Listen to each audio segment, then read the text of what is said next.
Welcome to the XSF podcast, hosted by Devante Erlinson and Louis Bombadiri. Everyone is capable of being extreme. Tune in Fridays to discover how you are too.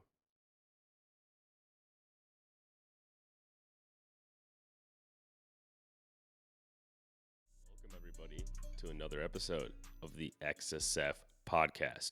We got episode 28 coming at you today, and we have an amazing guest who not only holds a master's in kinesiology, also holds a bachelor's in human nutritional science, and has certifications from the NSCA in strength and conditioning and certified personal training.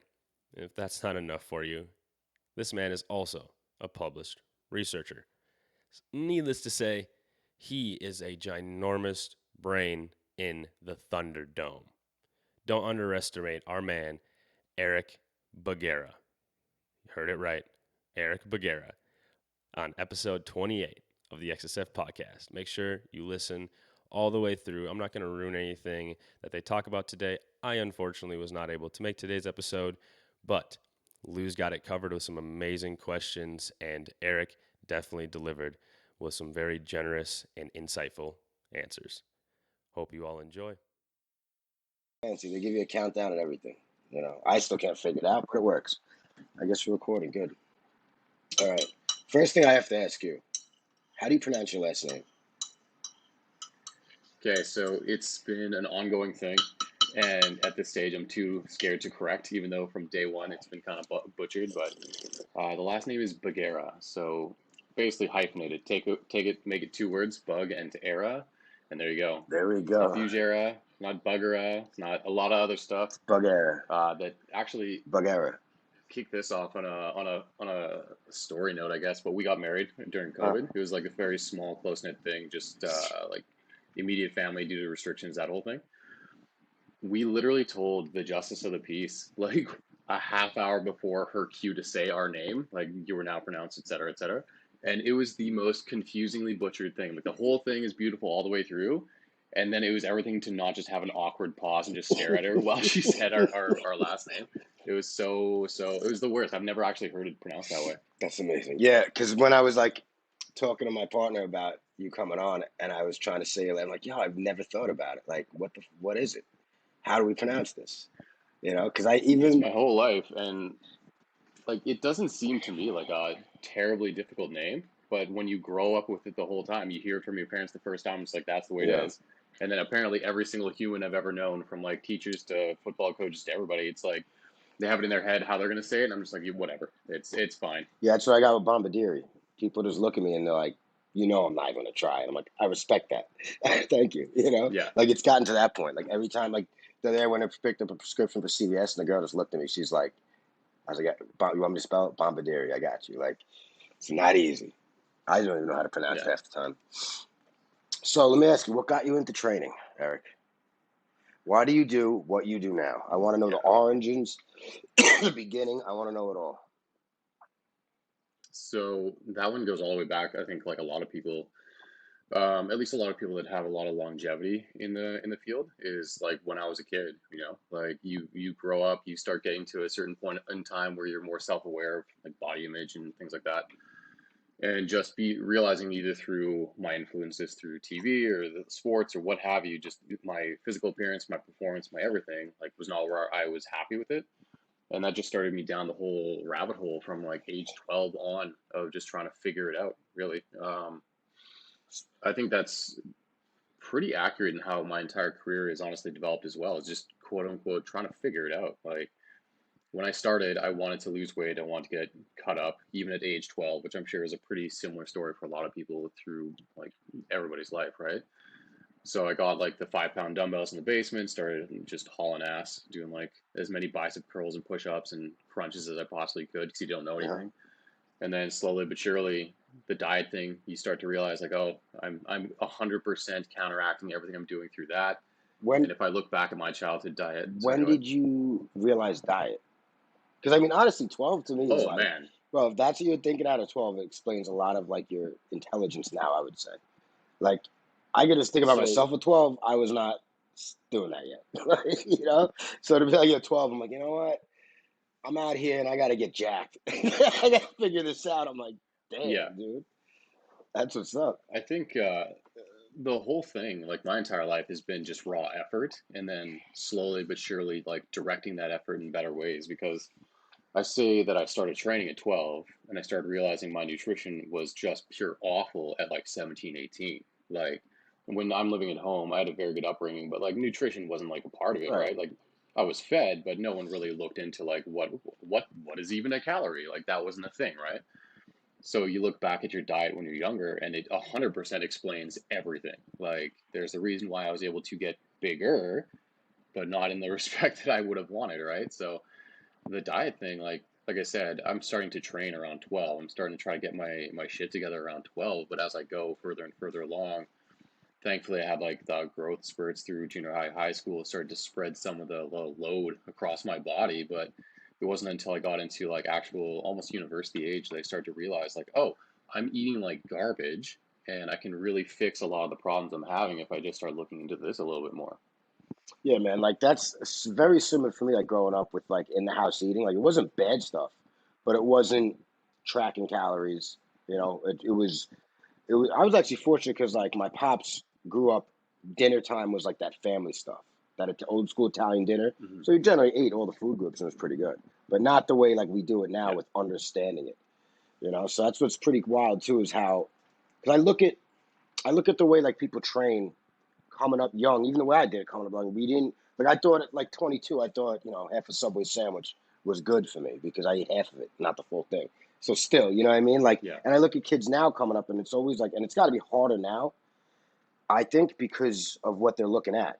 You know what I mean? Where like a lot of people are exposed to just the Instagram, where it's you're gonna listen to the guy who's jacked and not miss necessarily the guy who knows what they're doing. So it's Yeah. like when we were younger coming up. I guess I'm trying to ask to where you got your information from, that you really like found your way of your groove of like learning and then putting into practice and picking it up from there, and so you found your own way of doing things. Just to kind of tie into what you just said right before I get into that question, my last commercial gym workplace, right before I dove into the online space, the gym itself was actually in a shopping mall next to a middle school. So to see, Wow. like, I'm going for a coffee in the middle of the day, and then you just see like kids flooding in lunch hour, going like, Tim Hortons, grabbing donuts, going to like any assortment of restaurants like A&W, whatnot, and you just start thinking to yourself like, that's the daily thing they're doing. And it again, it ties into my own childhood where like incredible amounts of calories coming in through soda pop or like Coke or whatever term is more applicable to whoever's listening, right? Like Nutella, stuff like that, like things you don't realize are so dense, right? But to get into your question about like where my resources came from as I was growing, like I'm flirting with the line of, oh, it has to be all magazines versus like I was around when the internet started becoming a thing. So my education process came from, what you're supposed to be doing, like eat more vegetables, move more, stuff like that, and kind of starting to move in that direction. But then because of the internet, like finding things like bodybuilding.com or YouTube or things of that nature. And then thankfully, I don't know if I had an inherent bullshit radar, but I've always kind of found myself in the direction of people that had more and more credibility. So to name drop one guy, like Lane Norton came up on bodybuilding.com right around the same time I started looking at that as a resource. Not knowing at all the credibility of any of these people, but just sort of looking at it and then seeing the path that he took all the way through his career and where he's at now. Like I was very fortunate to land in resources like that when the internet is as expansive as it is, where you can be just inundated with, yes, there's knowledge here, but is it filtered? Is it applicable? Is it useful to you? I was very lucky to land on these kind of targets through those mediums that actually gave me useful information. Obviously, like down the road too, like I got to university, I was like, let's do a kin degree to figure out more about exercise. I went into the field for a while and actually was a personal trainer. Came back and did my nutrition degree because I wanted to help more people.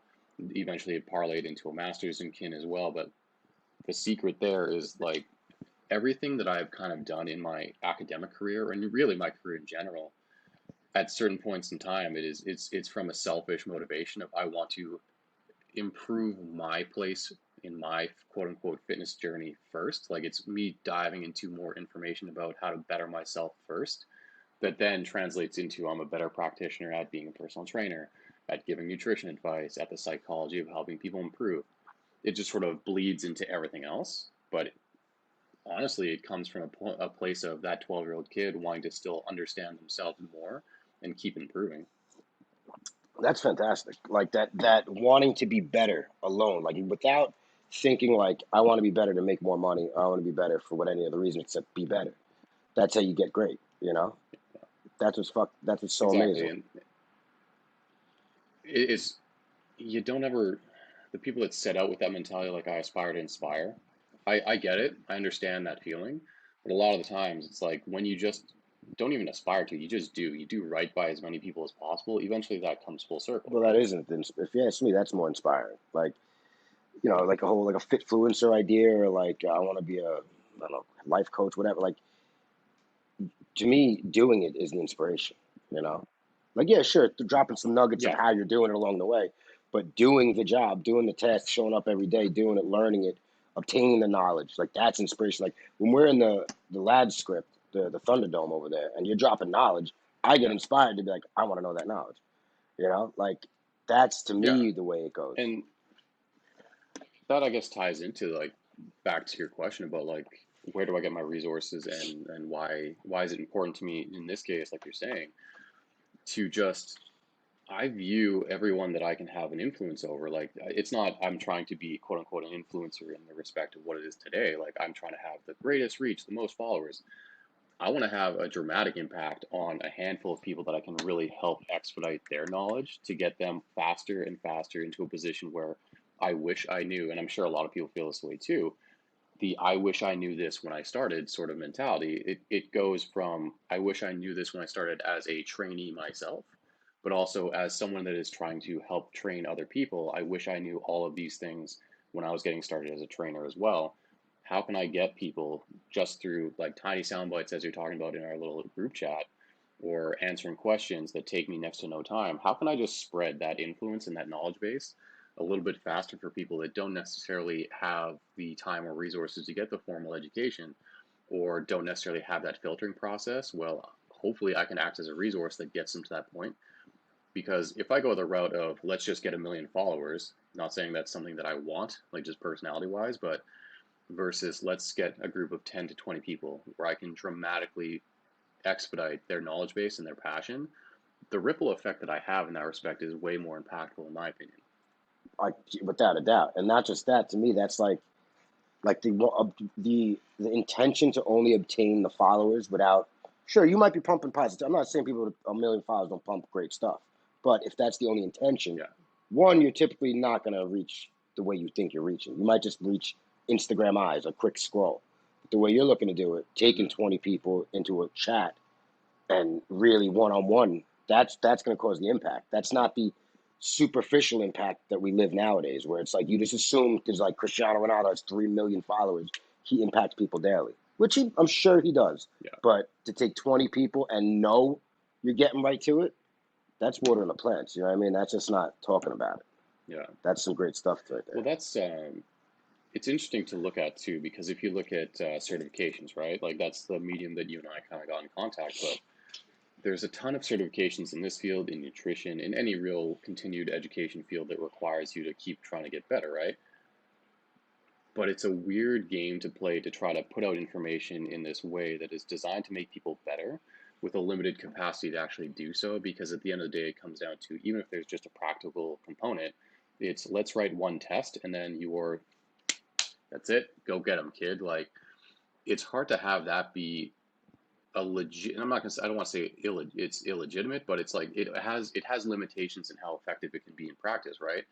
There isn't necessarily a better system right now, but I think that the more you can have like a trickled effect of continued education after the fact, like continued engagement and these reps that we talk about all the time about just seeing video, seeing in live like training with a training partner, just seeing people do these repetitions in the fitness industry and getting that eye sharpened more and more about what did I just learn versus what does it actually look like in practice and how do I make those two things as synonymous as possible. Like those are things that are kind of lacking in a lot of these certifications. And online as well, you get these nuggets. Either a lot of it nowadays is just like a quick caption or a soundbite that's designed to like disrupt or be profound or something, but without the context, like people have a difficult time making that an actual practically applicable piece of information. So both on the certification front as well as sort of that social media or even just Googling, trying to find correct information that you can then put into practice in the right context is a very, very dicey thing. So having just a constant exposure to like the 10 to 20 people, like I said, you can kind of curate like their ability to filter the way that I would. Um, Not saying that I'm necessarily the be all and end all, but giving them the experience, the benefit of my experience to be able to give their clientele that same experience as well. Yeah, when it comes to certifications and exactly what you're saying with the continued education, I couldn't agree more because I think back, like when you brought that up, I think back to when I first took my NASM certification and I brought a cheat sheet into the bathroom. Because, like, this is why I left. Because, like, if I truly want to learn to help people, why am I cheating to pass the test? Because you're so thinking about passing a test instead of learning the information, right? So I do that, I pass, and now I'm a personal trainer. Now I can legally go into a gym and train anyone, right? And when you're a personal trainer in a commercial Yep. setting, you're one on one with someone. So, and typically someone who has no idea. So you just take some things you just read in a book, you're a genius. The Dunning-Kruger effect comes in, you know everything. What I thoroughly Yeah. enjoy about what, like, for instance, Prescript does with the continued education and the community is it's like you can't fuck around because you could like cheat on the test and pass, but then the continued community is going to show you if you're messing around or not. You know what I mean? Like if you don't know what you're talking Yeah. about. You know, it like for at least what it did for me too is it forced me to start asking questions because having that one-on-one with the labs, and it's not like your typical like, oh well, it's like, what are you, stupid? Like, come on, ask better questions. It makes you ask better questions. Like that's something what I really enjoy about what they do and what they've built with that because it's and then having you involved with the chats again, like the way we talk, it's like, listen, I'm gonna tell you if what you're doing is stupid. And it's not like you get offended, that's what you, but like for real. Because we can't be in this business. If we're truly trying to help humans, you can't be like you can't sugarcoat things. Because like an injury is not gonna get sugarcoated, Like that's just what that is. Like you want results or Exactly. not. You want people to be better or not. You gotta raise the level. Just like I seem like in fitness in general, raising the level with intelligence, like people like at least I'm definitely doing people I see more like why we're working out instead of going to the gym, ripping weights, trying to get big, the cycle and stuff.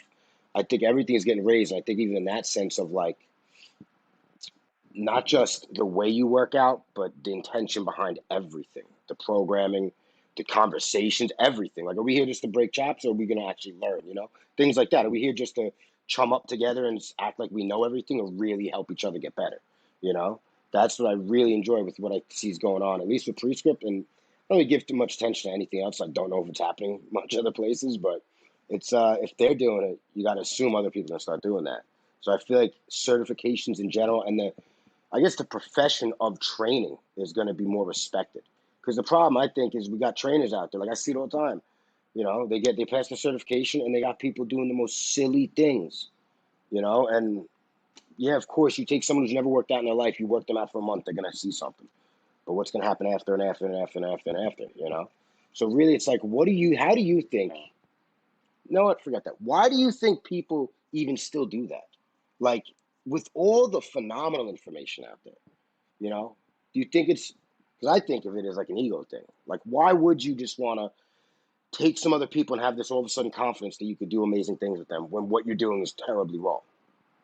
Where do you think that still comes Like from? you're speaking to like getting a certification and then just like full stop, like that's where That's it where it ends. ends. Like Like let's in your just go out head, and now do in stuff, your right? head, shit. You're gonna go take the 10 people because let's say you're a kid, you got jacked yourself just because you went in the Yeah. gym every single day and worked out because you were obsessed, right? Yeah. So obviously, if you go from doing nothing in life to something, you're gonna see some results. So now in your head, and everyone sees you, yo, look at this person got huge, right? Or weight loss, or whatever your thing was, right?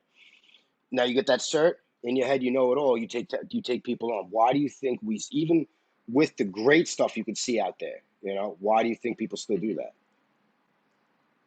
It's ignorance and it's the Dunning-Kruger effect that you sort of spoke to already. Like as someone that I did not train anybody until I had undergraduate in kinesiology, I came out thinking and best intentions, and thankfully I started training myself at 12, and by the time I had my first client, I was like 21 after university, right? But you come out and you're you're a noob. You're a kid still. Like you're like the apprentice in a trade, right? Like you know enough to stand in the room, but you don't know what you don't know. But if you come out with a certification, a lot of times, especially if you come out with a kin degree, thankfully I think the awareness of this is going up, but you don't really realize that this is a unique industry where it is a physical practice. So just because you know the words doesn't necessarily mean that you know how to elicit those. You have to be able to translate those words that you know into a physical sensation for your clientele in such a way that's going to be effective. It's going to make sure they're safe, but it's also going to make sure that they're working hard. And unless you physically have done those things yourself, there's a ton of information out there that's left on the table just because you passed the exam. Doing the written work, doing the reading work gives you the background, but this is a unique place where you inherently need to be doing the thing the whole time to really have an appreciation for contextual relevance, practical application, the ability to actually teach someone when me saying a specific word or cue doesn't necessarily jive with you. All of these things are experience based. A lot of the best ways to get yourself there faster is to be doing it yourself, but people miss that. Like the guy that swings a hammer in construction 1,000 times probably is going to be a little bit better than the guy that came out of the gate on his first day. The person that has done a kinesiology degree, but also has done like a couple powerlifting meets, probably might have a better capacity to teach someone how to do their first squat than someone that only saw it in a book and saw that like arbitrary shoulder width, chest up, like the basic positioning that only a book can tell you, because a book can't go into this let's go one on one and figure out what's best for you. It's got to be this blanket sort of technique, right? So the fact that it is very knowledge based, but also very physical knowledge based, is the reason why people struggle with that, because they have this disconnect between those 2 points. They think if they have one, they have it all. When the reality is, you eventually do it long enough and rub shoulders with enough people that either have more experience or whatnot, that they will expose you. And it's not to say that you're not doing good by some people. A lot of the times it's just you could be doing better. You could be trimming the fat. You could be doing things more effectively, right?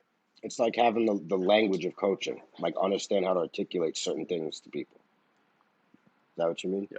And I've wanted in basically every iteration of my career, be it I've worked in a commercial gym, and then the university setting while I was there, I worked in that gym, and then I went back commercial, and now I'm online, right? In every iteration, I've always wanted some form. It's almost, I would call it like West Side inspired, like the old West Side videos of like Dave Tate West and the Side boys, Barbell. like training together. Yeah. Yeah, training together and just doing like they're doing dynamic day. And it's like, here's my set, here's my double. All right, cool. Someone's going to crank up the monolift, put on the right weights. Here's their double, and they just keep rotating through the whole time, yelling cues. That's kind of my what I envision like an iteration of for everything that I'm doing is, let's get people in this group setting where you're able to get massive exposure in a very rapid amount of time to all the repetitions you'd ever want to see of all the different exercises that are really critical to know how to coach. Let's get that in a safe place where it's just coaches with other coaches, so you can just learn the best way to train and the best way to teach people how to train, right? So in person, it was a little bit harder because that's like a lot more of a time commitment for people to physically do it in person. And in the commercial setting, it's not the easiest to find people that train the same way or want to do the same exercise, that kind of thing. So it kind of escaped me there. But being able to do video analysis in the way that we do in our pseudo lab, if you want to call it that right now, the Thunderdome, that's probably the closest I've ever come to it, because we're able to see week over week improvements based upon, okay, let's have this one video of your squat. We're going to break it down in terms of what went well, what went poorly. How would you coach yourself? So always tee it up so that the person presenting it has the first opportunity to understand what they felt and how they would coach it. Here's some more experienced individuals, or open up to the room so you can get different perspectives. Cool, go away for the week, implement it, come back, and we'll see what worked, what didn't, and rinse, repeat. And so that gives the person themselves incentive to train, which that's a sidebar, but that's another scary thing in the industry. Is there's a ton of people that work in the industry that don't exercise or don't train, but it also gives them the understanding of, okay, in this specific technique, I'm going to go week over week and get feedback. I'm going to learn what I did and how I can coach myself first, so I can have this ability to then hopefully teach others like better. But also I'm going to get direct feedback from people with better experience that I can then put in my tool belt, right? So the online version of it is probably the best version I've been able to find, because it lets us cast a bigger net of people that want to be involved in that. And then, like I said earlier about that ripple effect, it has a dramatic effect on their own training, which then has a dramatic effect on their clientele, because their understanding of the thing that they learned on paper has gone much deeper, much faster. Yeah, that's what's absolutely amazing about the Thunderdome chat in general, because at least for me in particular, speaking from my perspective of it, is some, and when I say I have to be the dumbest person in the room, and I love that because I finally found a spot where I could be the dumbest person in the room and let my ego go aside and not care about that. That's my problem in life. I have a big ego. Anyway, when we learn things in that chat, it's phenomenal because exactly like you say, like you put your picture, you put your video up, you get to see what's going on first. Then you get the brains to come in and break everything down in a way that you can understand it because you're doing it. And then you go do it. And then after you go do it and improve, you not just learned how to do it, you put it into practice. And that's how most people actually learn. You know, so the way that whole chat's doing and what I think it's going to evolve into, because I don't know if that's many other places. Like I know coaches have that Coach's Eye app or something like that, where like they do that with clients, but on a scale like we're doing it with coaches, it's amazing to me because it's like that's how you really like progress the industry as well, you know. And it also brings that like humbling effect because you have to understand like you're gonna go in and like people are gonna rip apart, not rip apart, but like they're gonna pick apart the movements where you could have someone deadlifting weight and it looked great, but still gonna find a little something, you know. It keeps you like that humble effect to always get better, you know. It's phenomenal. But now I want to ask you because you touched on it about how you started in a commercial gym setting, in-person training. Now you're on to an online business more as well. I want to ask you about like your, I guess your evolution from the beginning to where you are now, and not which was more difficult, but which do you find, I don't want to say easier or better, but like I can't even think of the word right now. All right, so when you were like trying to sign up clients in the commercial setting to getting clients online, Yeah. I'm not going to say which one's easier or better, but maybe, all right, which one do you drive with more? What do you enjoy doing more, online or in person? As a general rule, in person for almost everything is easier because I get to give you immediate feedback immediately, not in a video post. Like if you're lucky, you catch me in real time. But in terms of training, which then translates into buy-in and retention, in person, like if I'm doing, especially now at this stage of my experience level, if I do a 1 hour consultation with you, I could have 15 minutes and have you have a before and after of pain-free movement, of a new technique that you never thought you could, putting weight on the bar when you never thought possible, just based on technical improvements. I can have a dramatic before-after effect almost immediately. So if buy-in is the issue, like the person's skeptical, it's really easy in person at this stage for me. And then, like all sales, it just comes down to does the person actually want to do it and do they have the literal finances to do it? But that it wasn't always that way. Like as starting like coming out of university, the ignorance and the naivety was strong. Yeah. I had no idea like that I went through the initial kin degree because it was a natural evolution of I again wanted to just keep getting myself better. So when I get to the university age, it was like I don't know what I want to do, but I know that this sounds like something that is interesting to me, so let's do that, right? Looking at all the potential career options after that, it's like, okay, you're going to work with sports teams, you're going to go into like another stream of like physio or anything, right? Or you can become a personal trainer. It was like there was very few options in that respect for me. So I was like, all right, personal trainer makes the most sense. Graduate, go into the commercial setting because if I'm going to make this into a sustainable career, all those other options either don't interest me in terms of working with teams or sports, or they're not going to be lucrative enough to actually sustain like a career. So I find myself in the commercial setting. In the commercial setting, I find myself in my particular town probably in the worst potential sales area possible, just due to like it was in like our downtown in my city is not like downtown in many cities. It's very barren in terms of like actual What residential. city is that? It's basically this is Winnipeg in Canada. Where So is Winnipeg in Canada? um, I'm sorry to get you sidetracked, but it's it's basically curious. like dead center. Like if you want to do a landmark, it might be a little bit off, but take like Colorado, go straight north to the Canadian border, and we're about right there. A little bit off, but as a general landmark, it's basically that. But our downtown is different than a lot of others. But at the time, given my circumstances, from where I lived to the gym that I would work at, literally the best gym in the city for this was 2 buses. The worst gym in the city for this, arguably, was 1 bus. So I'm taking the 1 bus.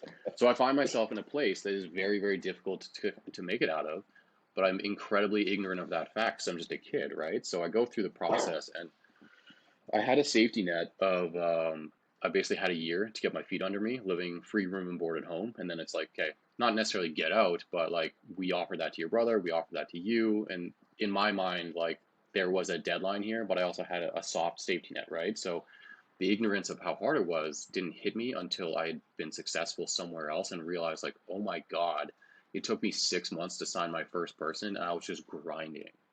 I didn't realize it had, like, depending on your experience level of where you are, like it could go way faster than that. It couldn't go exactly that pace. Who knows? I just didn't know what it was supposed to be. So it made me incredibly resilient to how hard it can be, to the point where now, when I came out of school that second time and went back into the commercial scene, A, I was in a much better area in terms of sales. B, I knew that the first time I basically starved to death and it didn't matter. So I knew that it's a matter of just time and effort. And C, I was way better at the time. So by the time I did the second stint in a commercial gym, given all those increases in skill set, that was fast. That was like within a few months, I was absolutely peaked. Transition to online, I just did what I perceive as the like obvious thing is when I went online, I just capitalized on the fact that in my city or in my province, like I at least, I'm not saying that I'm famous, quote unquote, but like people know that I don't suck at this job. So especially as like the pandemic sort of shuts down gyms and more people are looking for an online coach, a lot of people reached out to me. It wasn't that difficult for me to get at least an initial base. And then in terms of finding like a new clientele base online after that, just slow, titrate, slow, organic exposure. Make sure that I'm on people's Instagram feed or their social media feed every day or every other day. Hey, I still exist. Like it's just me keeping the lights on the sign on, like making sure Yep. that they know that for a lot of people, if they eventually are looking for someone, okay, I'm the guy on their feed that is that person. First stop and makes sense to look at this guy. Or in the case of getting involved in like the education communities, again, just having it be a slow exposure, just letting people get to know me naturally, and then as people ask questions, like, all right, cool, here, boom, here's the knowledge bomb. I'm not trying to go out there and be the center of attention, but slowly and organically, as people get more comfortable and I get more comfortable around them, here not necessarily, like I'm not saying it's marketing per se, but it's as we talked about earlier, like if someone's going to ask me a question, here is the best possible answer with all the context I can give because I want you to know it the way that I know it, right? The more you do for other people, the more it eventually comes back. So it just becomes this 1000%. naturally evolving organic clientele base that built. The biggest asset that I had, like I said, is the fact that I knew to start local to give myself a base of support to not make it a forced or desperate thing as I organically then built a little bit of a presence within the online community. And now they're kind of synergistic in that respect. First thing I want to touch on there is how I noticed how you said 6 months you were training in your first commercial gym before you signed anyone, right? Yeah. Yeah. See, so right there, because like when I was training commercial, I only did it for about 2 years, and the first 3 months, same thing. It took me about 4 months till I signed anyone. But point is, you would have people come and go, trainers come and go after the first week, leave. So what I'm saying, like after if you stuck around for 6 months before you sold, obviously meant you're here, not just for the money and like all that nonsense. Like some people just want to be trainers because they get controlled environment where it's cold when it's hot outside and it's warm inside when you know what I mean, like wearing shorts, Yeah. counting numbers. Some trainers are just in the game for like being psychologists, basically, just listen to Susie Q talk all week. But I just think that's like because the way I look at life and all that stuff, why we're here, how does it come that guy like you, 12 years old, wants to be, I want to work out, to the intelligence of learning about it. Then at 17, learn about the diet, then go the route, then stick around for 6 months of not selling shit to be like, yeah, I still want to do this. Like that's wild, and to be like, you know what, I could take one more bus. Like it's funny that like you want to be like explain the best possible way you can to people so they could truly learn, but then you're like, nah, I'm gonna take one bus. You know what I mean? Like Like you cut Yeah. that corner out. Like I could have took 2 buses and sold more, but it's like, nah, you know what? Fuck that. I'm gonna take the 1 bus. That's more convenient, and we'll just do our best. Like that's amazing because I just look at things like that. It's so amazing to me how things turn out, and now you're here, we're here. It's just that's the stuff I find so amazing. But now I gotta ask you, like, if you're someone listening and you're a commercial, trainer, and you want to go online, I guess you kind of explained it with having a base, but what would be like you do your website? What were the steps you did? You mentioned how you built yourself a base at home first, so people once the lockdowns came, they knew, hey, I can go to Eric. But what would be the steps to, I guess maybe, yeah, what would be the steps? What would be from step one to now? What would you tell people to do? I think the biggest thing, and this is true of if you're just starting in a commercial gym as well, is treat it as seriously as though it was a suit and tie gig. Like, no matter how you cut it, online has lowered the barrier to entry in terms of financial commitments significantly in a lot of ways. But no matter what, you're still asking someone for a financial commitment, right? So, in person, depending on where you are, packaging, like without getting too deep into specifics, it could be like, here's a $1,000 package, here is a $18,000 package. Who knows where you land on that? But no matter what, you're asking that person for money. It's a product that you were giving. At that stage, in my mind, I may be in like shorts and a t-shirt with a name tag, but I'm definitely in a suit and tie. Like they're asking for a service, I'm getting paid to provide it. It is going to be the most professional experience that they can possibly have because I respect the fact that they gave me money for this. Like reverse that. If I gave you money for anything and you half-assed it, I'd be super pissed. Your name becomes garbage and I'm never coming back. So that kind of drives my desire to always do the best that I possibly can by everybody. It helps that I get a strong high off of teaching people. Like I get super hyped when I get to like, oh, you asked a good Yeah, question. you Here you go, definitely buddy. do. But like in terms of that, like so you convert to online, treating it with the same sort of respect. So not everybody needs like the most like if you look at mine, like it's not the most amazing setup, but it's definitely here is a pseudo professional front facing Instagram where I'm not just and this could be a personality and whatever, right? But like I know my personality and it suits my personality and represents my profession well. I'm going to be exercising on it. Every once in a while, I'll write some stuff, especially when gyms and I didn't have the equipment to actually film anything relevant. So I'd write content for it. But here's some engagement constantly that's going to let you know that I'm in this industry. I kind of do, I walk the walk, I talk the talk, the whole thing. Uh, and it's going to match my personality and be as professional or whatever I deem as professional, right? That's an individual thing, but how I deem the profession should look coming from me. Here is a website that is a conduit for you to legitimately hand me money. It's going to be taxable. It's going to go through the government. It's going to go through all the professional channels, all the everything, because I don't view this as it's not a side gig where I can kind of skirt it. It's like government. Do they really need to know about this? I have got my main gig over here, and this is just a couple trips. No, no, no, no, no, no. This is all in. This is what it's going to be. I'm going to make enough money where it should be taxable. It should be everything above board. Treat it like that from the outset so that you don't run into these problems way down the line and then have enormous trouble trying to legitimize everything later. Just from the onset, get everything as legitimate as you can. Because again, I think that circles back to when you come to my Instagram or you come to my website and you're thinking, okay, I need to get my shit together. Okay, there's his resume on his Instagram. That looks pretty good. I don't understand a lot of that, but at least there's that education. That looks good. Okay, he looks like he's put some effort in. Oh wow, he wants me to just e-transfer him to a Gmail. That seems kind of sketchy. Yeah. Oh, he has a business email of his own website and it's going to go to this legitimate, like, it can take credit cards. It's going to charge me GST.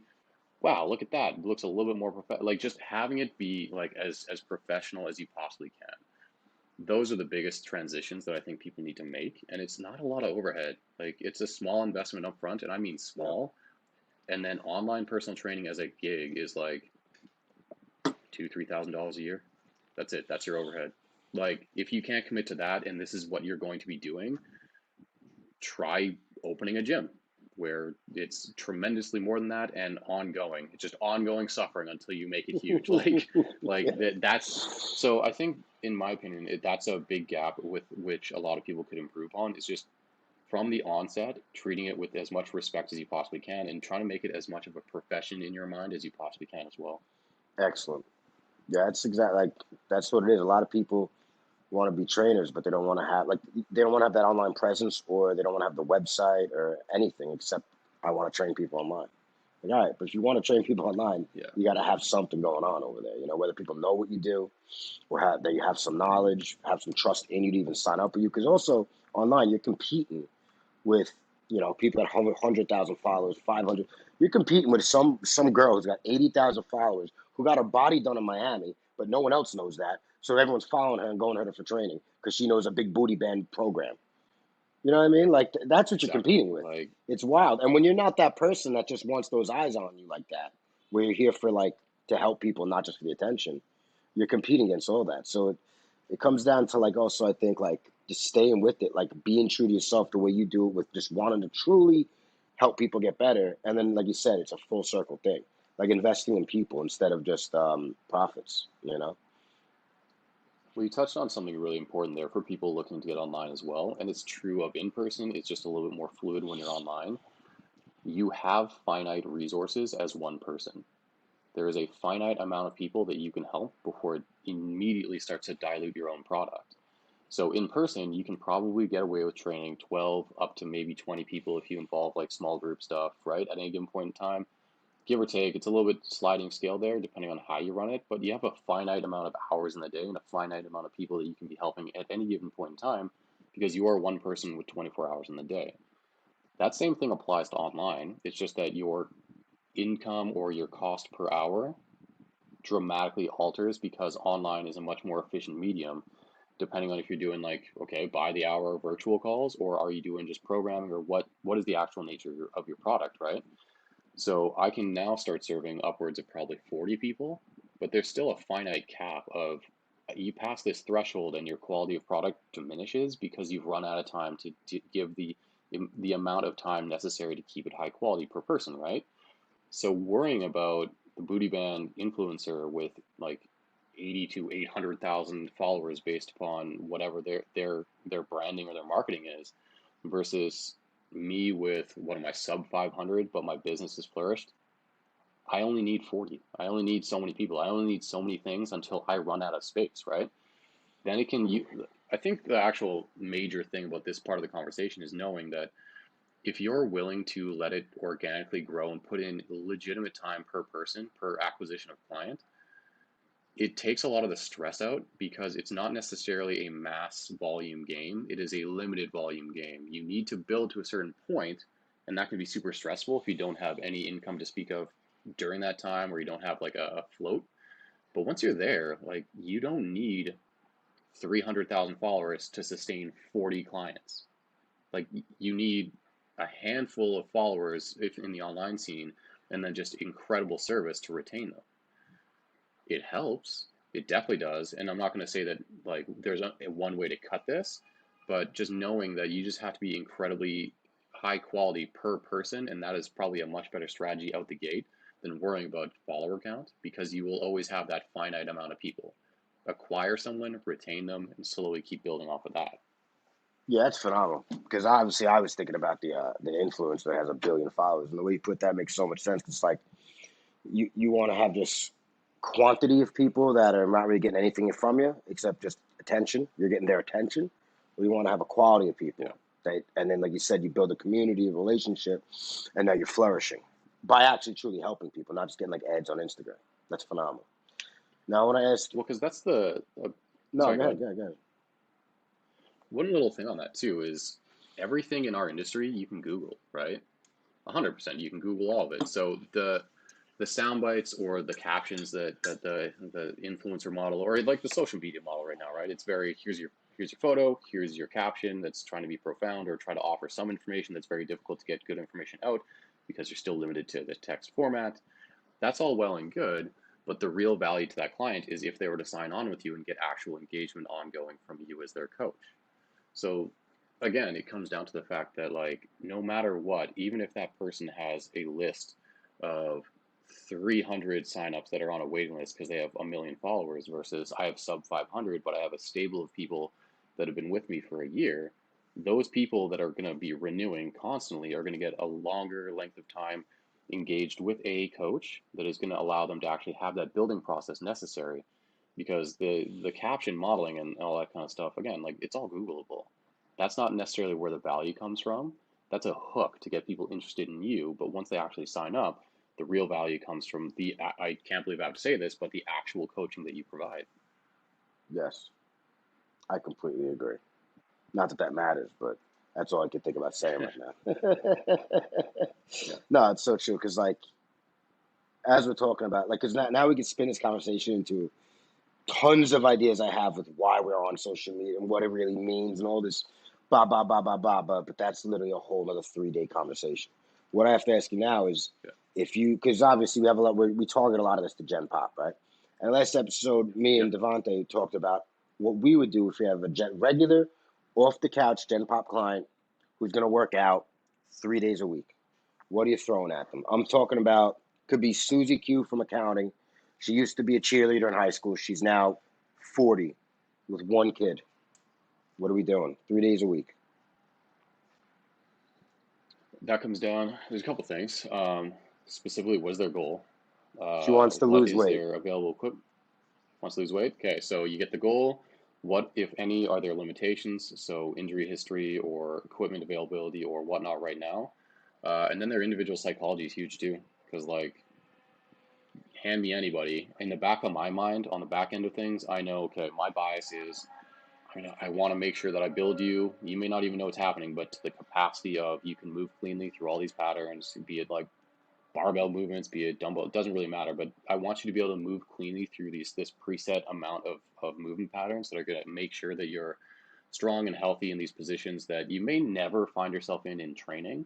That's, I think, a big catch 22 is that people focus on training a lot more than in the Gen Pop sense, the accidentally finding yourself in this position in life. So an example of that would be, working any sort of overhead. I know you're a big fan of the overhead, but if Susie Q, 41, wants to lose weight, has wildly unstable shoulders because she's never really used them in her life, she goes and reaches for anything overhead and like blows her rotator. Cool. Me fixing her rotator superficially doesn't necessarily have anything to do with her weight loss, but it has everything to do with her training and life longevity.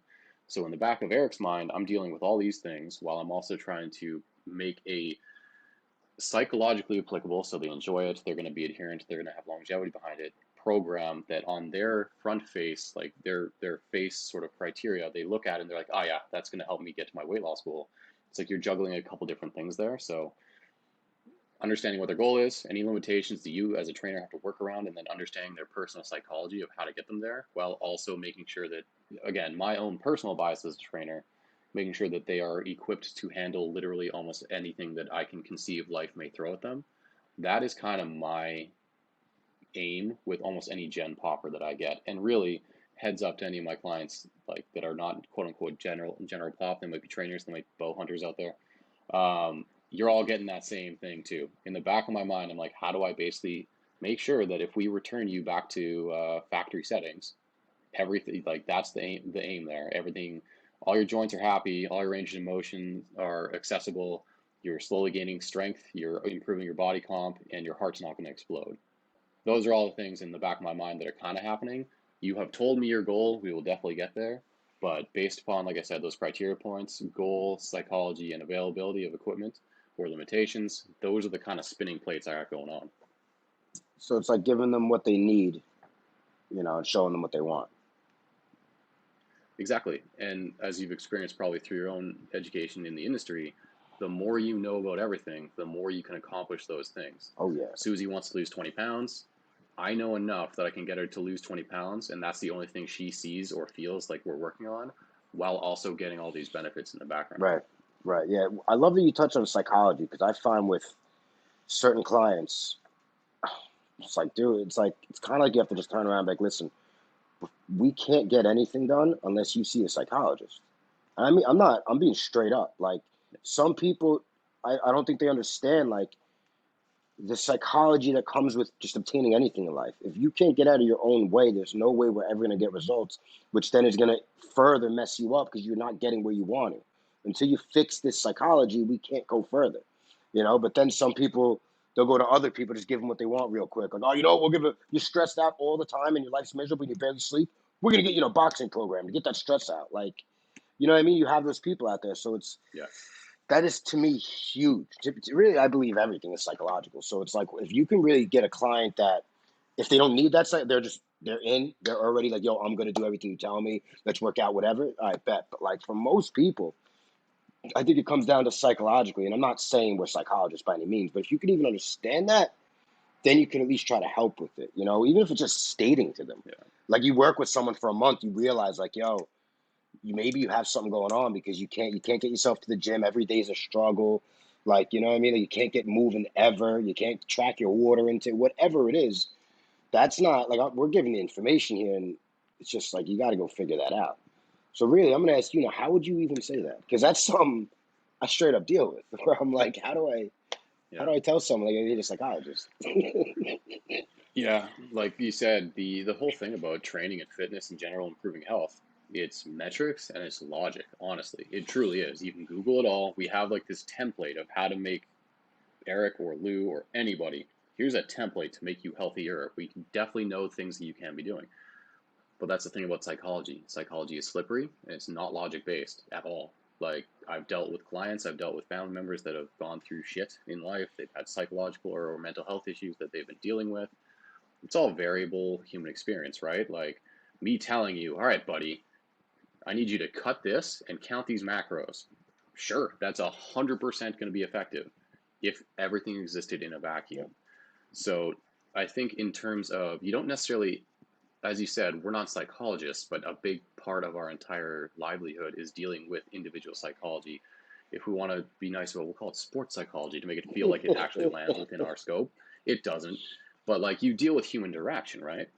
And I think on our end as coaches and trainers, knowing that you have this pedestal of knowledge and this pedestal of optimal that everybody always chases, typically chasing optimal for a lot of people is actually going to feed into negative psychology and negative results. So meeting people where they're at and slowly making these micro improvements and having them get to the point where they can realize and recognize when they have improved is the thing that starts that snowball rolling downhill in terms of adherence, in terms of results, and in terms of improving their psychology in general. Obviously, if they have eating disorders or genuine mental health issues, stuff like that, we're on the back end helping with what physical activity can help with in terms of we know that if we get them working hard, dopamine hits, like the neurotransmitter release and stuff like that after you train, like the feel good hormones and such. We know and just overall health improvements are probably going to have a beneficial effect across the board on a lot of different health issues. Go team, right? But we're not out here, unfortunately, equipped to actually manage genuine mental health issues. We're just an adjunct to that. If health and improving health and fitness helps get that ball rolling, cool. But like I said, we're kind of on the outskirts of that plan. We're a part of the team that helps it, and we're trying to stay in our lane as much as humanly possible. So as a trainer, it's like I said, you have that optimality that we all want to flex on the internet. Like I know so much more in detail than you know. Oh wait, I'm still going to start them in the exact same stupid position that you are because Susie Q losing 20 pounds does not need me to do like the nth degree of wild detail in her training. She just needs to start moving better and more cleanly for a long ass period of time.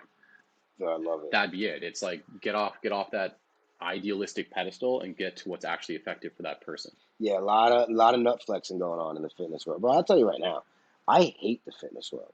I really do. And I don't hate it. I don't like saying I hate things everyone like. I dislike it because of what you just said.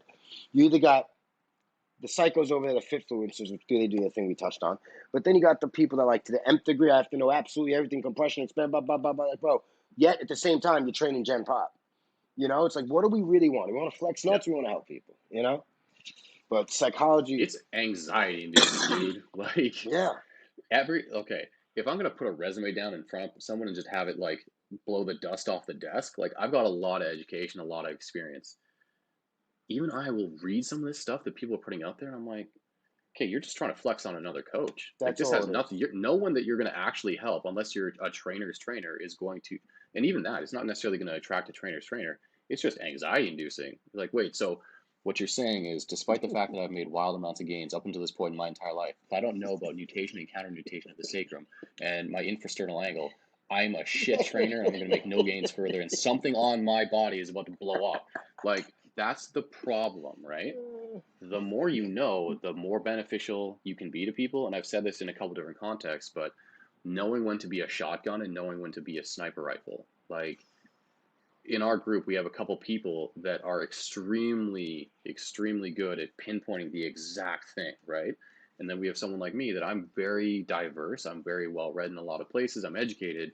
I'm experienced that I can take almost anybody and improve them, but I'm not necessarily going to sniper shot the Mm, exact thing the first time. I'm going to make sure everything's getting better.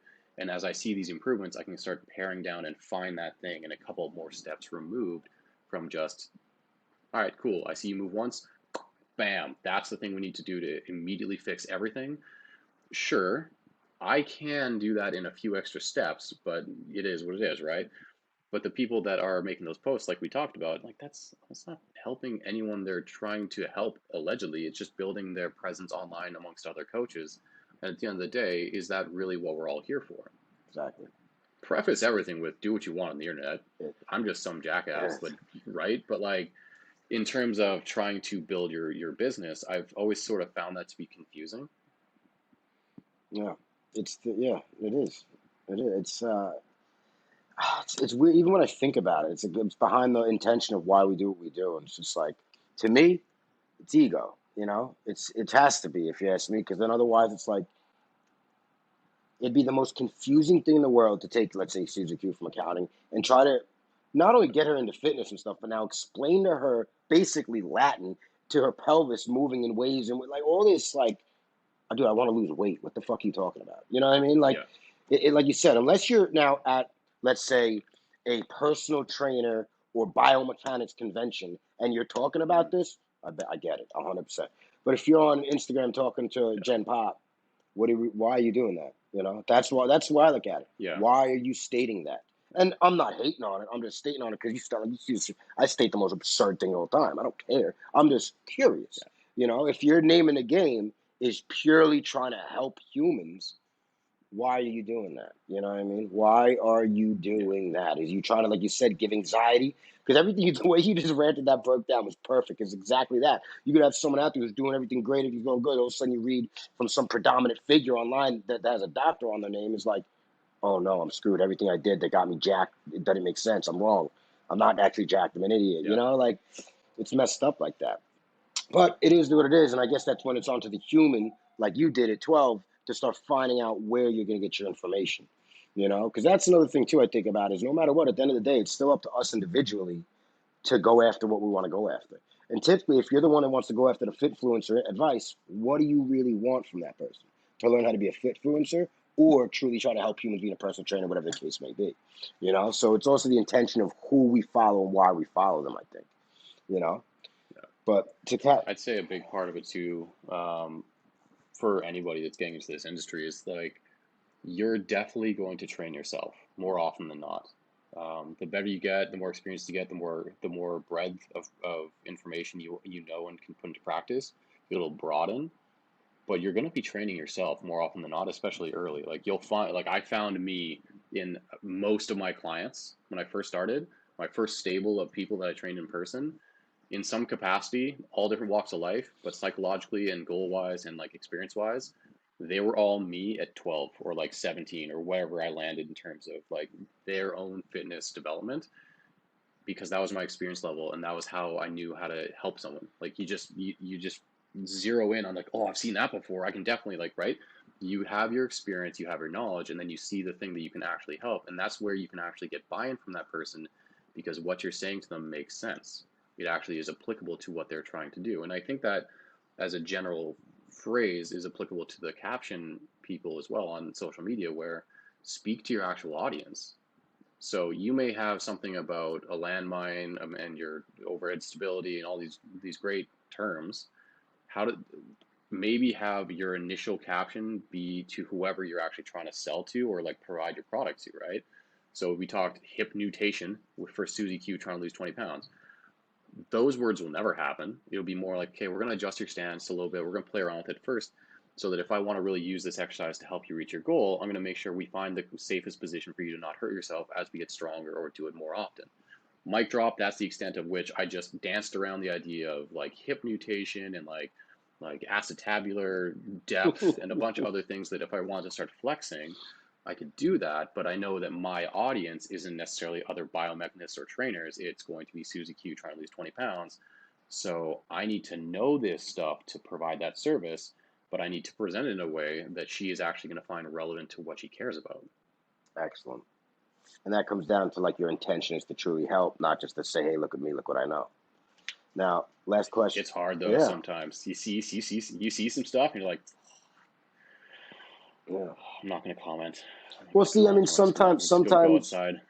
like when I walk into a gym, sometimes, a lot of times, what I battle with is my ego of going, why are you doing that? You don't know what you're doing, or look how counteractive that, whatever. And then I have to check myself. Like, first of all, dude, you're trying to live a life of not judging people. This ain't helping, but it's a meditative practice because that's how you get better. 2, what were you doing 4 years ago? Like, shut your mouth. Just because you know shit now, you didn't know anything. And 3, that what this thought I had the other day was, you know what? I just like to complain about people being in the gym doing wrong things. But at the same time, I'm trying to get society healthier. So which one is it? You know what I mean? Do I just want to complain and boost my ego that I know things? Or do I want to see people in the gym, whether they're doing it wrong or not, at least in fitness, better than being on the couch? Like if I see a kid on the leg press who's playing fucking Call of Duty on his phone, at least he's on the leg press doing that. Even if it's going to take him 20 minutes to do 2 sets, at least he's on the leg press doing that and not on the couch. You know? So it's, yeah, man, it's all about the intention behind it. But now, last question I got to ask for you is, do you skate? Board. We don't rollerblade over here. Oh, board. In zero capacity do I skateboard. Okay. Not even on one of the scooters. Nothing with 4 wheels and a track. Nothing. We're gonna have to get you on one day. One day. Because you know what it is? You want to see the fastest. What, injury? You want to see the fastest way to injury? Yeah, I was gonna say the fastest injury. You want to see how, like, those who can't do teach. You want to see that in practice as fast as humanly possible. Honestly, I can't even like picture you on a skateboard. To be honest, like I can see you on one, but then I don't know the fluidity yet. But we'll get you there. Because honestly, like, you're cool as hell, but skating always makes everyone cooler. Like, that's just a fact. Like, you pull up on a skateboard, I don't give a shit if you're pulling up in a 67 Chevy. If I pull up on a skateboard looking fly as hell, that's just what that is. You know what I'm saying? And we don't run out of gas. We don't have to charge our batteries. We just skate. So, Eric, why don't you tell everyone where they could find you? On social media, on the website. Well, not your address unless you're down for that. I don't know what you're into. Not so much. Yeah, the easiest way, what I basically, because it's part of my gig now, social media, Instagram is just my name, Eric Bugera, and then the website you'll find through everything goes to the Instagram, like you can see it in the bio, etc. But website is just ebugera.com as well. Again, back to our conversation, make it as easy as humanly possible. Like, there it is. I don't really use much anything else, honestly, because those are the 2 major conduits. One is just my exposure to the world, and the other is the platform with which people can buy the product or interact with me as well. So that's basically it, Instagram and website. And the Instagram is straight up EricBugera. Correct, There's no underscores or anything, right? Nope. Excellent. All right. Well, we appreciate. As far as I know, I should know. Yeah, right. I'm thinking like I follow you. We talk on it. Why don't I know either? I'm the one hosting you here. But appreciate you being on. Appreciate all your insight. Fucking phenomenal. Definitely the most intelligent cast we've had so far. I think this is. I honestly don't even know what episode this is gonna be. My business partner's probably gonna be upset because I don't know. That's his birthday is like knowing things. I just talk. So again, we appreciate you being on and looking forward to the future. Thanks for having me, man. Of course.